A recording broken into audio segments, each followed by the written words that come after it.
بسم اللہ الرحمن الرحیم۔ السلام علیکم۔ پروگرام الکلام میں خوش آمدید۔ میں ہوں آپ کا میزبان محمد شعیب رضا۔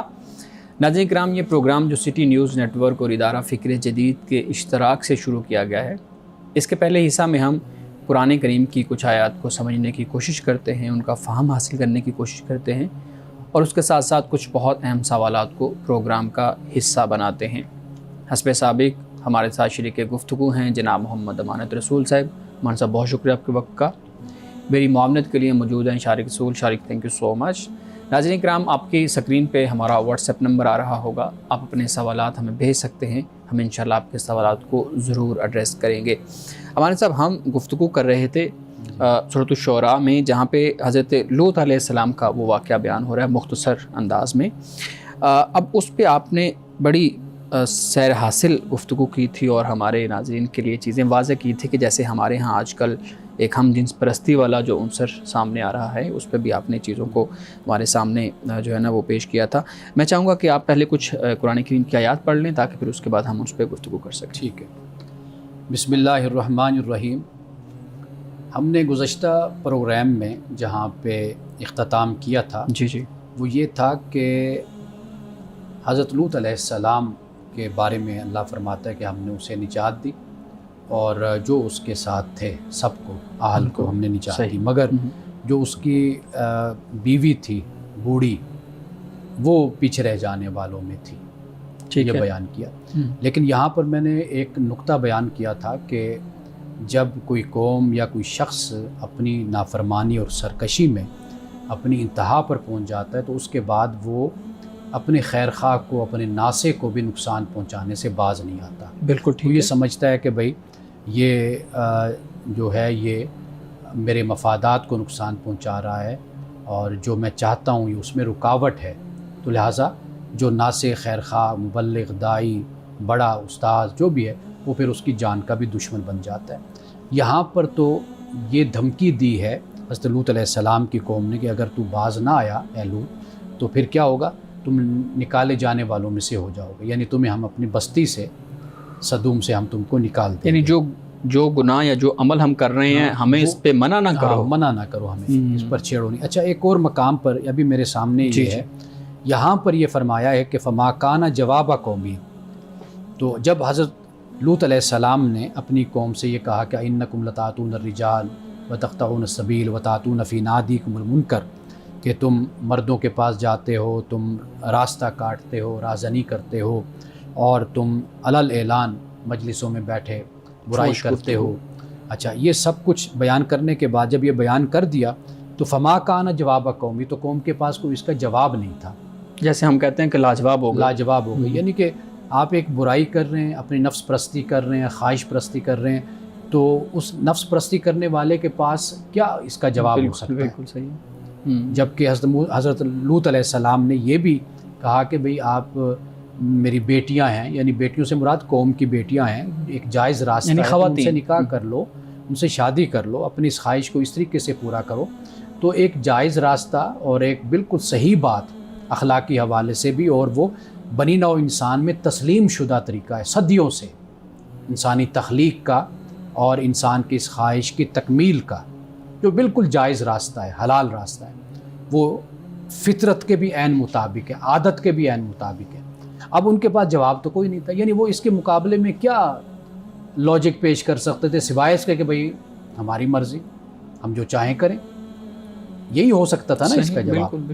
تو وہ تو پوری جو تاریخ اور پوری جو روایت کھڑی ہوئی ہے پیچھے، انسان کی ایک سنت ہے، طریقہ ہے، وہ اس کو جھٹلاتا ہے، ان کے اس انداز کو، طریقے کو۔ صحیح، بالکل۔ اب اس کے بعد وہ لاجواب ہو گئے، الا ان قالوا ائتنا بعذاب اللہ، اب انہوں نے کہا جی بھی لاؤ بھئی اللہ کا عذاب، یعنی یہ بھی ایک حضرت لوط علیہ السلام کے ساتھ یہ ایک مضحکہ خیز انداز، تمسخرانہ انداز کہ بھئی لاؤ، ضد میں آ کر تم بات کرتے ہو، تم نے کرنا ہے کر لو، پھر دو سزا ہمیں۔ صحیح، یہ وہ انداز اختیار کیا، ان کنت من الصادقین، اگر تو سچوں میں سے۔ اب یہاں پہ حضرت لوط علیہ السلام نے کہا کہ رب انصرنی علی القوم المفسدین، اے اللہ میری مدد کر اس فساد کرنے والی قوم کے خلاف۔ فساد یہی ہوتا ہے نا، یعنی ایک جائز راستہ طریقہ ہے، اس پر آپ چلیے، لیکن جب آپ بالکل اس کے اپوزٹ چلنا شروع کر دیں گے تو معاشرے کا پورا نظام درہم برہم ہو جاتا ہے بالکل. اب یہاں پہ اتمام حجت والی جو جی بات ہے بالکل. اب یہاں پر ہم آتے ہیں، دیکھیے اب عذاب ان پر اللہ تعالیٰ نے بھیجا. ثم دمرنا الآخرین، جو پھر بعد میں جو رہ گئے لوگ تو ان کو اللہ فرماتا ہے کہ ہم نے ہلاک کر دیا. وامطرنا علیہم مطرا، اور ہم نے ان پر برسایا پانی، یعنی بارش برسائی مینا. فساء مطر المنذرین، تو کیسا برا وہ مینا تھا کہ جو ان پر برسا جن کو ڈرایا گیا تھا. اب اس میں یعنی آندھی طوفان کنکریاں جو کچھ بھی یعنی اللہ کی طرف سے، وہ مختلف الفاظ کئی جگہوں پر استعمال بھی ہوئے، یعنی وہ بارش بھی در حقیقت پتھروں کی بارش آپ کہہ لیجیے کہ وہ ہوئی. ان فی ذالک لآیہ، فرمایا بے شک اس میں یقیناً نشانی ہے. وما کان اکثرہم مؤمنین، اور ان میں سے اکثر ماننے والے نہیں ہیں، ایمان لانے والے نہیں ہیں. وَإِنَّ رَبَّكَ لَهُوَ الْعَزِيزُ الرَّحِيمُ، اور بے شک تیرا رب یقیناً غالب رحم والا ہے. اچھا، ایک سوال میں پوچھنا یہ چاہوں گا، کیونکہ ہمارے ہاں ہم نے پچھلے پروگرام میں بھی بات کی تھی کہ ایک طبقہ وہ ہے جو اس چیز کو سپورٹ کرتا ہے اور حقوق پہ کام کرتا ہے یا ان چیزوں کو لیگلائز کروانے کے لیے. جیسے ہم نے دیکھا کہ بھارت کے اندر بھی کچھ سپریم کورٹ میں اس طرح کے کیسز آئے ہیں جس میں ہم جنس پرستی پہ اس کی فطری یا غیر فطری ہونے پہ بات ہوئی ہے. ایک جو میرا کنسرن ہے، جو خاص طور پہ بہت سے لوگ اس کا سوال بھی کرتے ہیں اور مجھے لگتا ہے کہ ہمارے اہل علم کو اس پہ بات بھی کرنی چاہیے. بہت سے لوگ ہمارے ہاں بھی مبتلا ہو جاتے ہیں. مثال کے طور پہ آپ نے کہا تھا کہ یہ کوئی بیماری ہے یا ایک نفسیاتی مرض ہے. ایک شخص اگر اس چیز میں مبتلا ہو گیا ہے، اب ہم جنس پرستی والے معاملے میں چلا گیا ہے، اب وہ کسی نہ کسی سٹیج پہ جا کے واپس بھی آنا چاہتا ہے، لیکن وہ اس لیے واپس نہیں آ رہا کہ جو پریشر ہے معاشرے کا وہ بہت زیادہ ہے. یعنی وہ اگر کسی کو یہ بتائے گا کہ میں اس میں مبتلا تھا تو لوگ اس پہ سوال اٹھائیں گے، انگلیاں اٹھائیں گے، اور پھر ہم نے دیکھا ہے کہ لوگ اپنے آپ کو ختم بھی کر لیتے ہیں کہ اب وہ پریشر کو فیس نہیں کر پاتے، نہ ماں باپ کو، نہ اساتذہ کو، نہ اپنے دوستوں کو، نہ بہن بھائیوں کو. تو آپ کیا سجیسٹ کریں گے کہ اگر اس طرح کی بیماری میں کوئی شخص مبتلا ہے، والدین کا کیا کردار ہونا چاہیے، اساتذہ کا کیا کردار ہونا چاہیے، اور خاص طور پہ اس نوجوان یا وہ لڑکا ہے یا لڑکی ہے اس کا کیا کردار ہونا چاہیے؟ ہر بیماری ہو، کوئی برائی ہو، کوئی مسئلہ ہو، اس کو صرف مسئلے کی بنیاد پر ہی اس کو لینا چاہیے. یعنی یہ رویہ مناسب نہیں ہوتا کہ آپ کے سامنے مثال کے طور پر ایک شخص ہے جو ایڈکٹڈ ہے، ٹھیک ہے، یا کوئی ایسا شخص ہے کہ جو کوئی نفسیاتی مرض کا شکار ہے. یہ طریقہ ہرگز مناسب نہیں ہوتا کہ آپ اس کو ڈانٹتے ہیں، اس پر سختی کرتے ہیں، یا آپ اس کو برا بھلا کہنا شروع کر دیتے ہیں، یا آپ اس کو اس انداز سے بات اس سے کرتے ہیں کہ جس سے وہ بجائے اس کے کہ آپ کے ساتھ بات اس نے شیئر کی، وہ یہ خیال کر بیٹھے کہ بھئی یہ میں بہت بڑی غلطی کر بیٹھا ہوں کہ میں نے اس کے ساتھ یہ بات شیئر کی ہے. تو لہٰذا کوئی بھی تکلیف کسی کو بھی ہو سکتی ہے، کوئی مسئلہ کسی کے ساتھ بھی ہو سکتا ہے. وہ میرے بچے ہیں، وہ آپ کے ہیں، وہ کسی کے ہیں، زید عمر بکر کے ہیں، کسی کے بھی بچوں کے ساتھ یہ مسئلہ ہو سکتا ہے. تو لہٰذا ایک مسئلے کو مسئلے کے طور پر لیا جائے اور پھر اس کے علاج کی طرف یا جو بھی طریقہ اختیار کیا جا سکتا ہے وہ کیا جائے. مسئلہ اصل یہ ہے کہ ہمارے معاشرے میں بنیادی طور پر ان چیزوں کا شعور نہیں دیا جاتا، چونکہ ابھی یہ چیزیں شاید اتنی عام اس طریقے سے نہیں ہوئی. اگر ہیں تو ہمارے معاشرے میں اتنی جہالت ہے، کم علمی ہے، ان چیزوں کے بارے میں بتایا ہی نہیں جاتا اور لوگوں کو آگاہی نہیں دی جاتی کہ جس کی بنیاد پر لوگ پھر ان مسائل کو بڑے غلط طریقے سے ٹیکل کر بیٹھتے ہیں. میں نے کئی گھروں میں دیکھا ہے، ان مسئلوں کے علاوہ بھی میں نے دیکھا ہے کہ والدین کا جو طریقہ اپنے بچوں کے ساتھ ہوتا ہے وہ اس طرح کا نہیں ہوتا کہ وہ بچوں کو اپنی توقعات پر دیکھ رہے ہوتے ہیں، اپنی امیدوں پر دیکھ رہے ہوتے ہیں.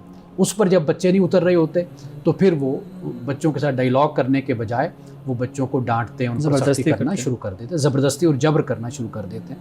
یہاں سے مسائل بگڑنا شروع ہو جاتے ہیں. تو لہٰذا سب سے پہلے تو میں یہ سمجھتا ہوں کہ ہمارے ہاں جو تربیت کا فقدان ہے نا، اس کی کمی کو پورا کیا جائے. یعنی وہ تربیت والدین کی بھی ہے، اساتذہ کی بھی ہے، ورک شاپس ہوتی ہیں، کورسز ہوتے ہیں، اس کے ذریعے سے آگاہ کیا جائے والدین کو، اساتذہ کو. دوسری بات یہ ہے کہ میں یہ نصیحت کروں گا کہ ہمارے ہاں ہاسٹلائز کیا جاتا ہے بچوں کو، یا بچوں کو بھیجا جاتا یعنی ہے بورڈنگ اسکول یا بورڈنگ کالج، تھوڑا سا اس پر بھی بچوں کو دیکھنا چاہیے. آپ ضرور بھیجیں، لیکن کچھ اس کے جو رولز اینڈ ریگولیشنز ہیں، طریقہ کار ہے، اس پر ضرور نظر کریں. یا جو انتظامیہ ہوتی ہے ہاسٹل کی یا بورڈنگ اسکول کی، تو وہ کم از کم ان چیزوں کو ضرور پیش نظر رکھے. یہ بھی ایک بہت اہم مسئلہ ہمارے سامنے آتا ہے. تیسری بات آپ یوں کہہ لیجئے کہ ہم اپنے بچوں کو ایکٹیو لائف کی طرف لائیں، سرگرمیوں کی طرف. یعنی وہ شریک ہوں، سوشل ایکٹیویٹیز میں شریک ہوں، کوئی گفتگو کرنی ہے، کوئی بات کرنی ہے، بحث مباحثہ کرنا ہے، کوئی سوشل ورک ہوتا ہے اس میں بچے شریک ہوں، اچھی مجلسوں میں بیٹھیں. یہ بہت سے ایسے کام ہیں. تو بچے نے یکدم ہی تو آگے نہیں بڑھ جانا نا، کوئی آپ نے اس کو سپورٹ کرنا ہے، کوئی رہنمائی کرنی ہے، کوئی اپنے ساتھ لے کر ان کی چلنا ہے، شخصیت نکھر کے سامنے، پھر اس کے ساتھ ساتھ ان کی شخصیت نکھرتی ہے اور وہ آگے بڑھتی ہے. صحیح صحیح صحیح. ناظرین کرام، یہاں وقت ہوا چاہتا ہے ایک بریک کا، ہمارے ساتھ رہیے گا.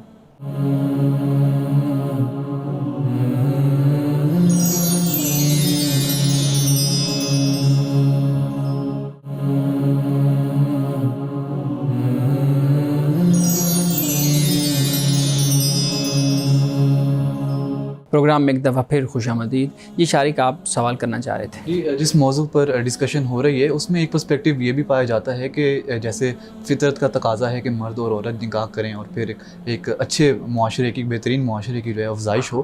دوسری جانب یہ پرسپیکٹیو پایا جاتا ہے کہ کچھ لوگ ہوتے ہیں جیسے ٹرانسجینڈرز ہیں، اب وہ لوگ فطرت سے جو ہیں وہ مختلف ان کی جنم لیتے ہیں، ان کی جنڈر شناخت ان کی مختلف ہوتی ہے.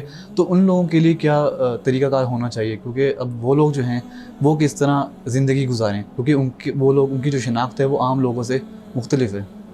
دیکھیے، اب اس پر جو ہمارے فقہا نے بھی اس مسئلے کو بیان کیا ہے اور انہوں نے اس کو مختلف اقسام میں بیان کیا ہے.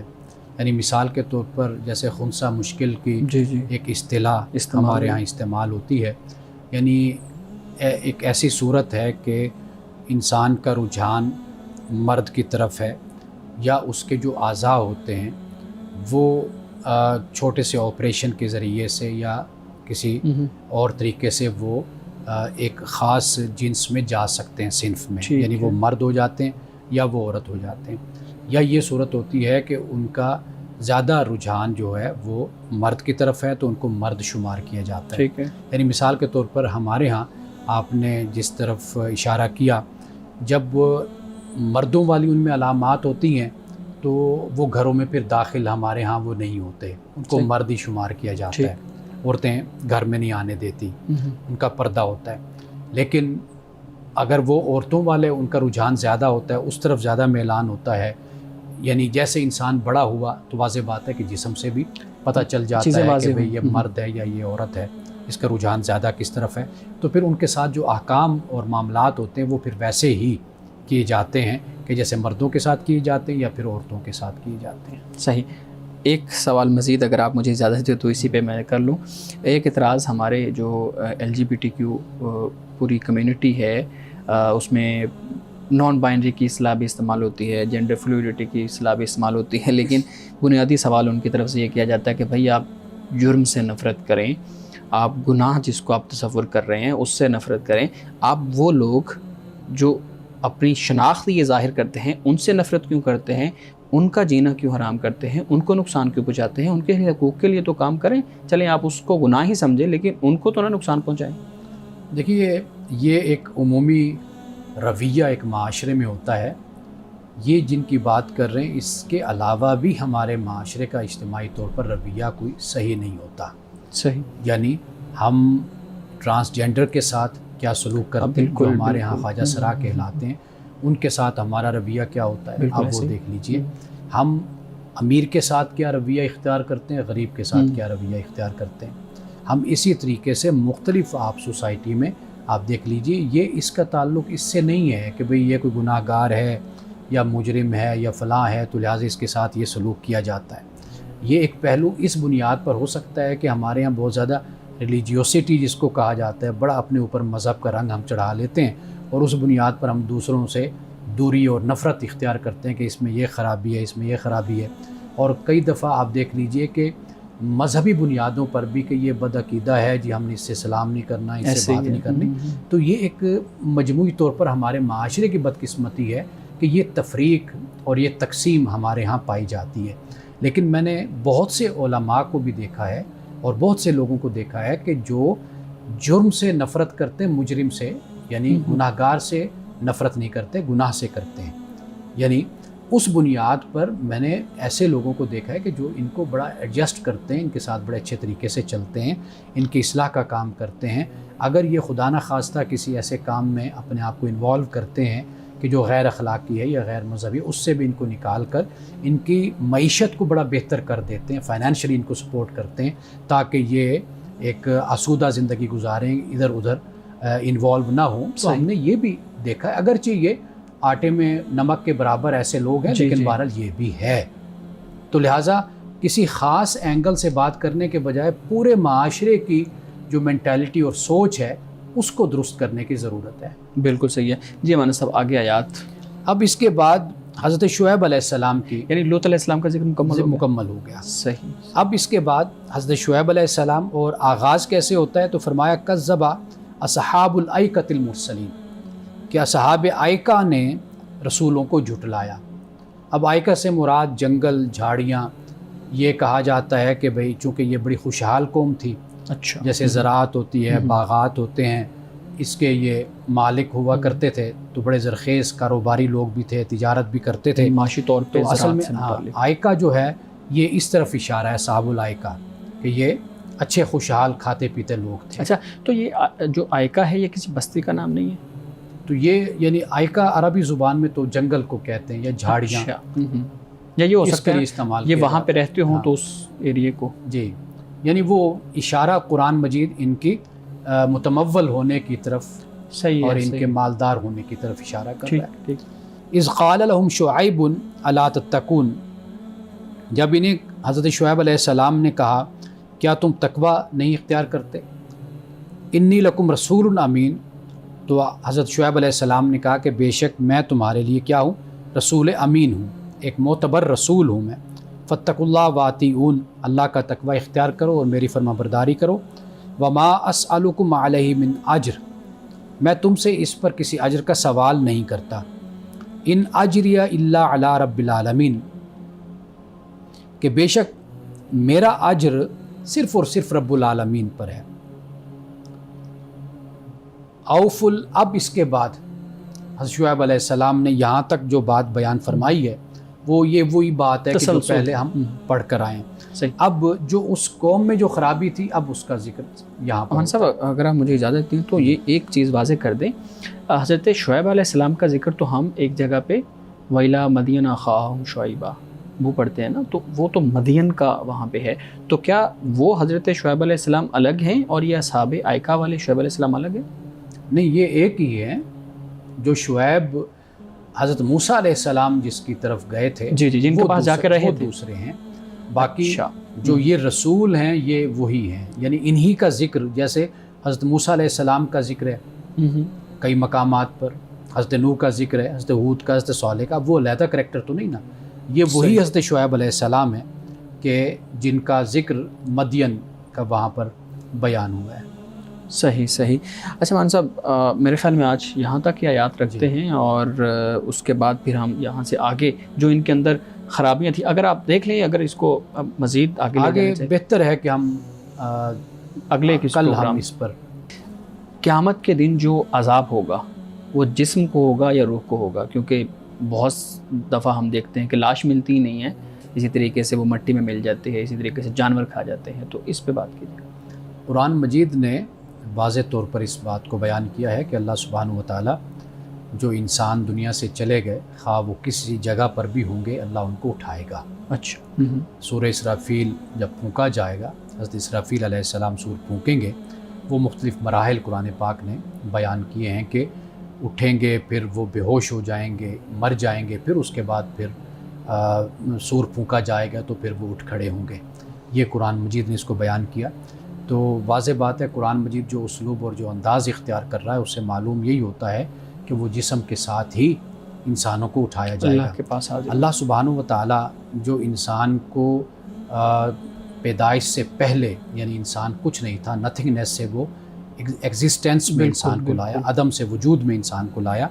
تو اس اللہ کے لیے یہ کوئی مشکل نہیں ہے. خود قرآن مجید نے بھی اس بات کو بیان کیا ہے کہ تمہیں پہلے پیدا کرنا مشکل تھا یا تمہیں اٹھانا مشکل ہے. تو واضح بات ہے کہ دوسری دفعہ اٹھانا، پیدا کرنا، بنانا وہ آسان ہوتا ہے، پہلے مشکل ہوتا ہے کہ جب انسان کا میٹیریل نہیں، کوئی مادہ نہیں، کچھ نہیں ہے. تو لہٰذا ہمارا ایمان یہی ہے کہ قیامت کے دن انسان کا جو معاملہ ہوگا وہ انسان کے جسم کے ساتھ ہی ہوگا. اگرچہ اس پر ہمارے ہاں حشر اجساد اس موضوع پر بڑی بحث پائی جاتی ہے کہ جسم کے ساتھ معاملہ ہوگا یا روح کے ساتھ ہوگا، لیکن قرآن مجید کا جو اسلوب اور آیات ہمیں بتاتی اس سے ہمیں یہی معلوم ہوتا ہے کہ انسان کا اٹھنا، جیسے مخاطب جب کیا جاتا ہے تو اللہ تعالیٰ نے یہ نہیں کہا کہ اے انسان تیری روح کو میں وہاں پر اٹھاؤں گا، مطلب یہ کہ تجھے میں وہاں پر کھڑا کروں گا. صحیح، تو بالکل اس میں پھر روح مع الجسد جو ہے، جسد مع روح آپ کہہ لیجئے کہ وہ وہاں پر ہوگا. بالکل صحیح ہے. جی شارق، آپ کے پاس کیا سوالات ہیں؟ جی، عقل اور وحی کے متعلق کچھ سوالات ہیں. میں یہ جاننا چاہتا ہوں کیا عقل کے ذریعے وحی کا ادراک ممکن ہے، اور اگر ممکن نہیں ہے تو وحی کو سمجھنے میں عقل کا کردار کیا ہے؟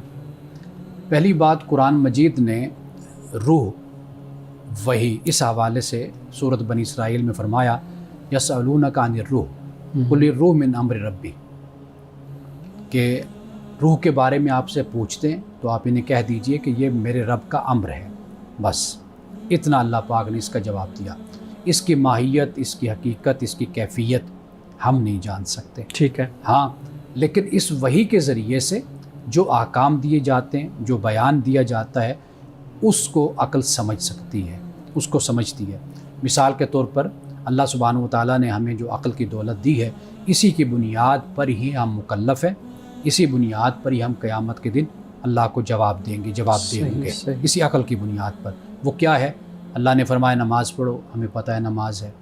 اللہ نے اپنے وجود پر دلائل دیے، ہمیں عقل بتاتی ہے کہ یہ دلائل ہیں اس کائنات میں، ہم دیکھتے ہیں، مشاہدہ ہے، ہمارا تجربہ ہے، ہم علم حاصل کرتے ہیں. یہ سب کچھ عقل کے ذریعے سے ممکن ہوتا ہے. تو لہٰذا وحی کی حقیقت کیا ہے ہم اس کا ادراک نہیں کر سکتے کہ وہ کیا چیز ہے، لیکن جتنا قرآن نے ہمیں بتا دیا، ٹھیک ہے، لیکن عقل کے ذریعے سے ہم اللہ تعالیٰ کے احکام کو سمجھتے ہیں اور پھر ہم اس پر عمل کرتے ہیں. چیزوں کا ادراک ہم حاصل کر سکتے ہیں. اگر یہ مافوق العقل ہو جائے نا تو پھر انسان تو مکلف بھی نہیں رہتا، پابند بھی نہیں رہتا. اچھا، لیکن اگر عقل ہی واحد ذریعہ ہے سچ کو پانے کا، جیسے کہ سائنس کا ماننا ہے، تو پھر وحی کی کیا ضرورت ہے؟ کیا وحی محض ایک رہنمائی فراہم کرتی ہے جن معاملات میں عقل ہمیں رہنمائی نہیں فراہم کر سکتی؟ دیکھیے، بنیادی طور پر جو مذہب کا مقدمہ ہے نا، وہ ہمارے سامنے ہونا چاہیے. اللہ سبحانہ و تعالیٰ نے ہمیں قرآن مجید میں یہ بتا دیا کہ یہ دنیا فانی ہے، عارضی ہے، اس کے بعد ہمیشہ کا جہان وہ میں نے بسانا ہے، وہ پیدا کرنا ہے، وہاں پر تم لوگ ہمیشہ کے لیے ہوگے. پھر وہاں پر موت کو بھی موت آ جائے گی، پھر تم وہاں پر زندہ یعنی ہوگے. موت نہیں ہوگی اس کے بعد. یہاں پر اللہ سبحانہ و تعالیٰ نے یہ جو فانی دنیا ہے، عارضی دنیا ہے، یہاں پر اللہ تعالیٰ نے کچھ ہمیں احکام دیے ہیں کہ تم نے اس کی پیروی کرنی ہے، آخرت کی تیاری کرنی ہے. یہ عقل کے دائرے میں یہ سب کچھ آتا ہے اور ہم اس کو سمجھتے اور اس پر ہم عمل کرتے ہیں. عقل اور وحی کے متعلق ابن خلدون کا پرسپیکٹیو یہ ہے، میں ابن خلدون کا حوالہ دینا چاہوں گا. وہ یہ کہتے ہیں کہ جو وحی ہے یہ پرائمری سورس ہے نالج کا، اور عقل وحی کے بعد آتی ہے. اگر وحی نہ ہوتی تو کیا محض عقل کے ذریعے انسان ایک لازوال اخلاقی تہذیب قائم کر سکتا تھا؟ کیا عقل کے ذریعے محض انسان اچھائی اور برائی کے اصولوں کو جان سکتا تھا؟ اچھا، سب سے بنیادی بات جو ہے نا، قرآن مجید نے بھی اس کو بیان کیا ہے. سورۃ الاعراف میں اللہ نے انسان کو خیر اور شر کا شعور دیا ہے. انسان کے پاس اس کا تجربہ ہے، انسان کے پاس تاریخ ہے، صدیوں کا سفر ہے، لیکن انسان پھر بھی ٹھوکر کھاتا ہے. بالکل. اور یہ جو صدیوں کا سفر ہوتا ہے، اس میں بھی انسان ترمیم کرتا ہے، ریفارمز کرتا ہے. اگر آپ انسانی تاریخ کو پڑھیں تو وہ آہستہ آہستہ آگے بڑھتا چلا جاتا ہے. لیکن انسانی عقل مکمل نہیں ہے، ہم اس کو خطا سے پاک اور منزہ نہیں سمجھتے. یہ مذہب کا مقدمہ ہے. خطا سے اور غلطی سے، نقص سے پاک وہ اللہ کی وحی ہے، اللہ کا دین ہے، وہ اللہ کی ذات ہے. ہمیں وہاں سے جو حکم ملتا ہے، وہاں سے جو ہمیں پیغام ملتا ہے، وہ در حقیقت ہمارے لیے ایک مکمل رہنمائی ہے اور مکمل ایک ضابطہ ہے جو ہمیں دیا جاتا ہے۔ ہاں، عقل کا جو کام ہے وہ ایک خادم کا کام آپ کہہ لیجئے کہ وہ اللہ کی وحی کو سمجھتی ہے عقل، پھر اس کی روشنی میں پھر آگے ہم زندگی گزارتے ہیں۔ یعنی ہم کہہ سکتے ہیں کہ سپورٹیو رول اس کا ہے۔ ہاں، اس حد تک ہے، یعنی خادم کا لفظ آپ استعمال کر لیں، یعنی ماتحت ہے وحی کے۔ صحیح، ہم وحی کی روشنی میں عقل کا جائزہ لیتے ہیں، لیکن عقل کی روشنی میں ہم وحی کو نہیں دیکھتے۔ مولانا صاحب، ایک سوال پھر یہ پیدا ہوتا ہے کہ آپ نے کہا کہ عقل جو ہے نا وہ مکمل سورس نہیں ہے، وہی مکمل سورس ہے جو اصل میں حقیقت تک پہنچاتا ہے یا شعور دیتا ہے۔ تو پھر ہم دیکھتے ہیں کہ ایسے معاشرے جو وحی کا انکار کرنے والے ہیں، وہ وحی کو ماننے والے نہیں ہیں، ہمارے سامنے پوری تہذیبیں کھڑی ہوئی ہیں، اور ان تہذیبوں کے بنائے ہوئے اصول وہ لوگ اپنا رہے ہیں جو وحی کو جو ہے نا وہ سورس مانتے ہیں نالج کا، اور سب سے حقیقی سورس مانتے ہیں۔ تو پھر ایسے معاشروں کے اصولوں کو ہم کیوں اپنا رہے ہیں؟ ایسے معاشرے وہ اپنی عقل پہ ہی کھڑے ہوئے ہیں۔ دیکھیے، انسانی عقل بہت بڑی دولت ہے دنیا میں ترقی کے لیے، بہت بڑی دولت ہے کہ وہ اسی عقل کے ذریعے سے سائنس ہے، ٹیکنالوجی ہے، اسی عقل کے ذریعے سے انسان قانون بناتا ہے، نظام بناتا ہے، اسی عقل کے ذریعے سے تمدن تبدیل ہوتے ہیں، ترقی ہوتی ہے۔ عقل بہت بڑی چیز ہے، اس کا کوئی بھی انکار نہیں کر سکتا، لیکن مذہب جو بات کہتا ہے نا، وہ آپ کی اخروی زندگی کے بارے میں آپ کو بتاتا ہے، اور آپ کی اس زندگی کو آخرت کی زندگی کے ساتھ جوڑتا ہے۔ ٹھیک ہے، اس کا بالکل مقدمہ اس سے مختلف ہو جاتا ہے۔ انسان مذہب کو چھوڑ کر بھی دنیا کی ترقی کر سکتا ہے، اس میں کوئی شک نہیں ہے، لیکن وہ ترقی اس کی وہ مادی ترقی ہے۔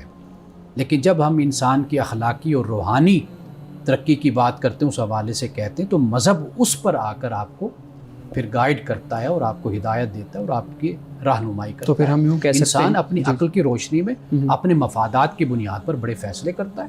یعنی مثال کے طور پر آج اگر یورپ ایک جگہ پہ کھڑا ہوا ہے، وہ سالہ سال کے سفر کے بعد ممکن ہے کہ کل اس نتیجے پہ پہنچے کہ جی جو ہم نے یہ جو ہم جنس پرستی اور اس طرح کے معاملات اور انسانی معاشرے کے حوالے سے ہم نے قائم کیے، ہمارے تجربے نے بتایا ہے کہ بھئی یہ تباہ کن چیز ہے، یہ ہمیں نہیں کرنی چاہیے، اس نے ہمارے خاندان کو تباہ کر دیا۔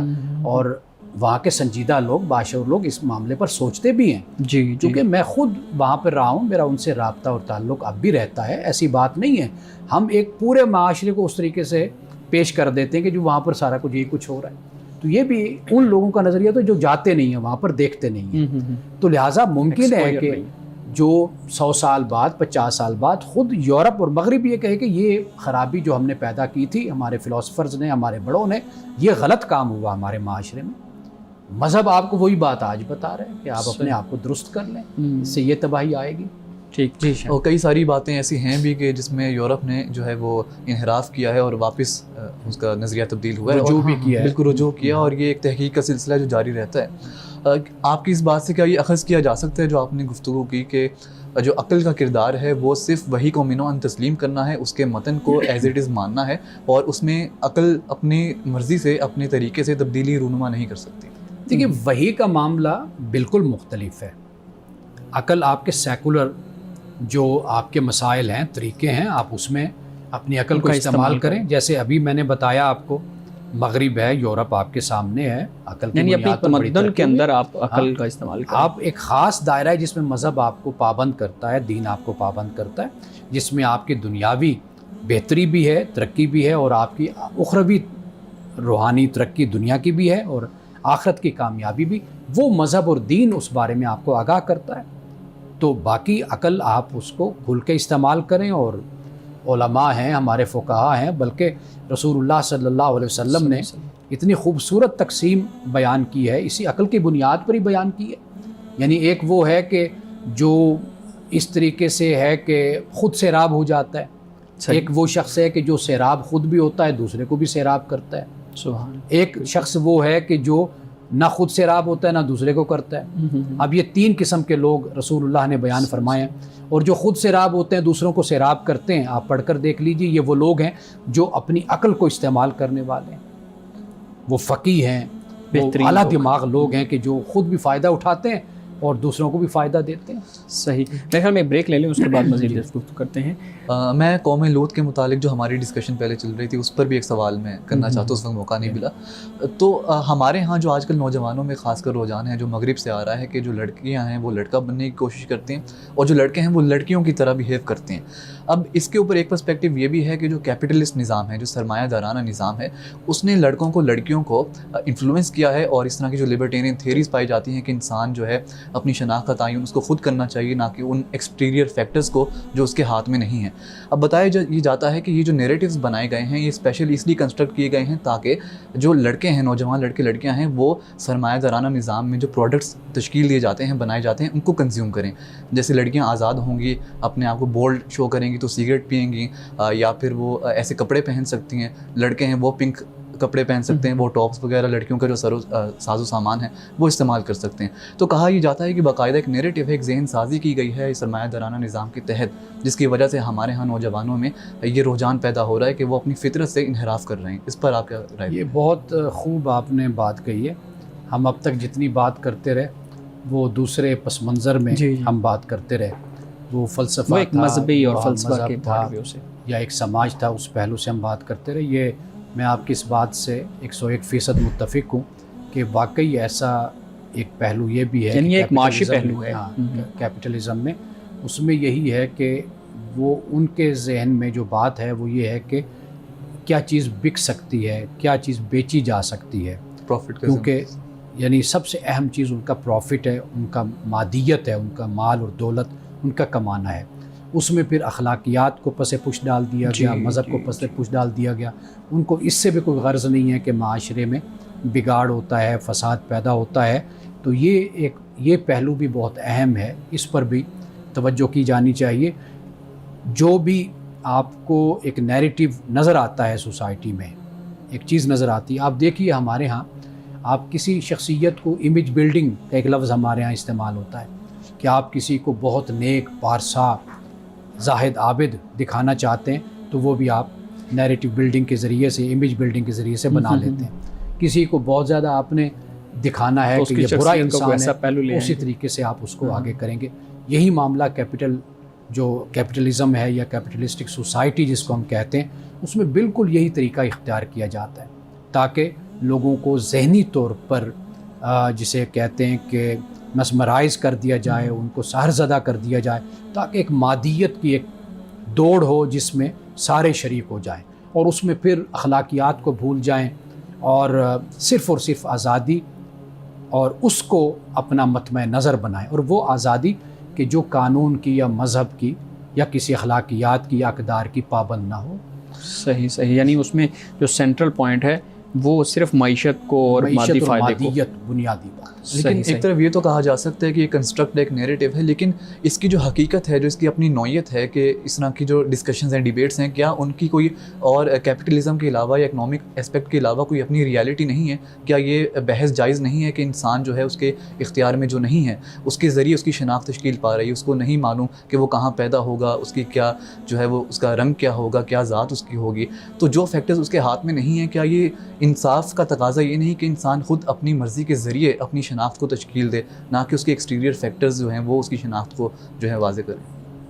یہ چند باتیں ہیں، ان کو آپ اس طرح سمجھ لیجئے کہ کہیں پر انسان کا اختیار ہے اور کہیں پر انسان کا اختیار نہیں ہے، لیکن ہم جن پوائنٹس پر بات کر رہے ہیں یہ ساری وہ چیزیں جو انسان کے اختیار میں ہیں۔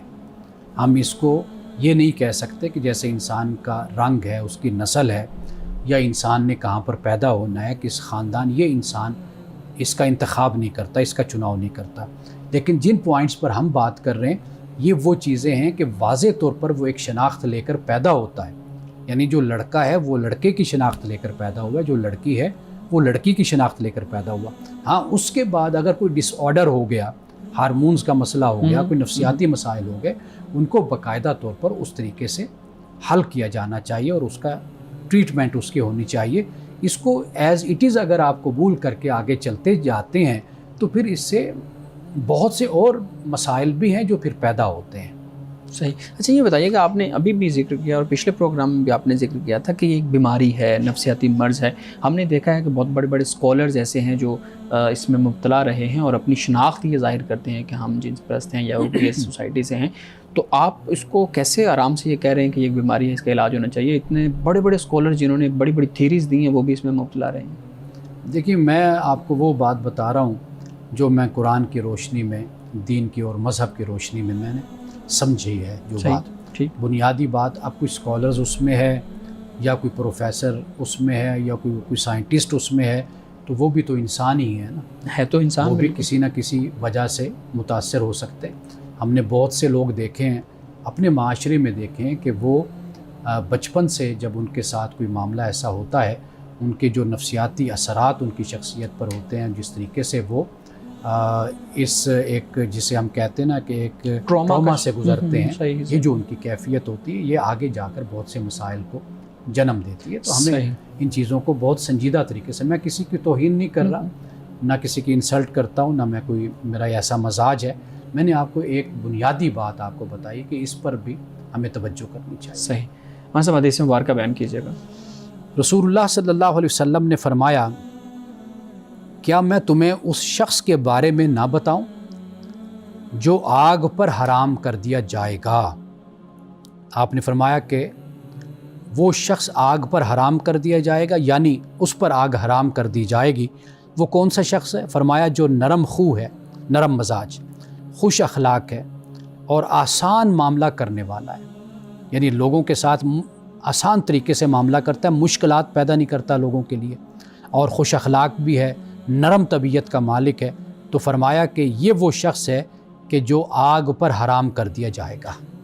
صاحب بہت شکریہ آپ کی گفتگو کا, شارک بہت شکریہ آپ کے سوالات کا. ناظرین کرام, اس دعا کے ساتھ اپنے پروگرام کا اختتام کریں گے. اللہ رب العزت حسن کلام اور تاثیر کلام عطا فرمائے, ہماری زبان کے گروں کو کھول دے اور سننے والوں تک خیر کا پیغام پہنچے. اجازت دیجیے, خدا حافظ.